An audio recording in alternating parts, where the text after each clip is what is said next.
बातमी कोल्हापुरातून आहे। कोल्हापूर जिल्ह्यात मुसळधार पाऊस होतोय। मुसळधार पावसामुळे पंचगंगा नदीनं इशारा पातळी ओलांडली आहे। कोल्हापूर जिल्ह्यातील 84 बंधारे पाण्याखाली गेलेले आहेत।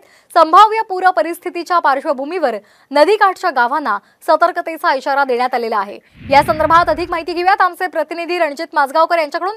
रणजित, पंचगंगेने इशारा पातळी ओलांडलेली आहे। पूर परिस्थितीच्या पार्श्वभूमीवर गावांना सतर्कतेचा इशारा सुद्धा देण्यात आलाय। सध्याचे काय अपडेट्स आहेत?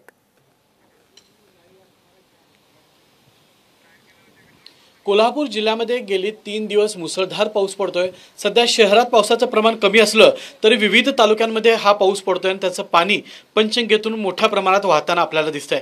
मी सध्या राजाराम बंधारा या परिसरात आहे, जिथं पंचगंगेच्या पाण्याची पातळी मोजली जाते। सध्या पंचगंगा ही इशारा पातळी म्हणजे 39 फुटांवर वाहताना आपल्याला दिसते। काही क्षणापूर्वीच ही इशारा पातळी पंचगंगेने गाठलेली आहे। आता ती धोक्याच्या पातळीवरून वाहताना आपल्याला दिसेल। कोल्हापूर जिल्ह्यातल्या विविध ठिकाणी हा पाऊस पडतोय, त्यामुळे पंचगंगेच्या नदीपात्रामध्ये मोठ्या प्रमाणात पाणी वाढतंय। त्यामुळे जिल्हा प्रशासनानं नदीकाठच्या गावांना सतर्कतेचा इशारा दिलेला आहे।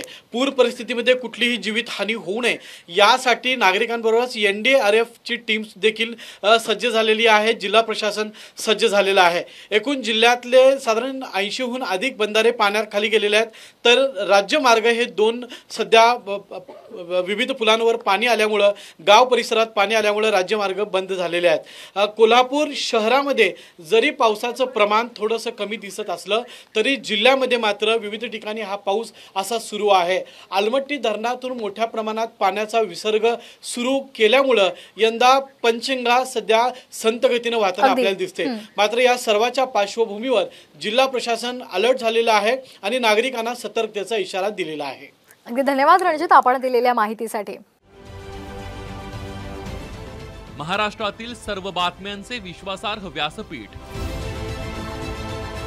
सकाळच्या सर्व सोशल मीडिया प्लॅटफॉर्मला लाईक, फॉलो आणि सबस्क्राईब करा। तसंच सर्व नोटिफिकेशनसाठी बेल आयकॉन प्रेस करायला विसरू नका।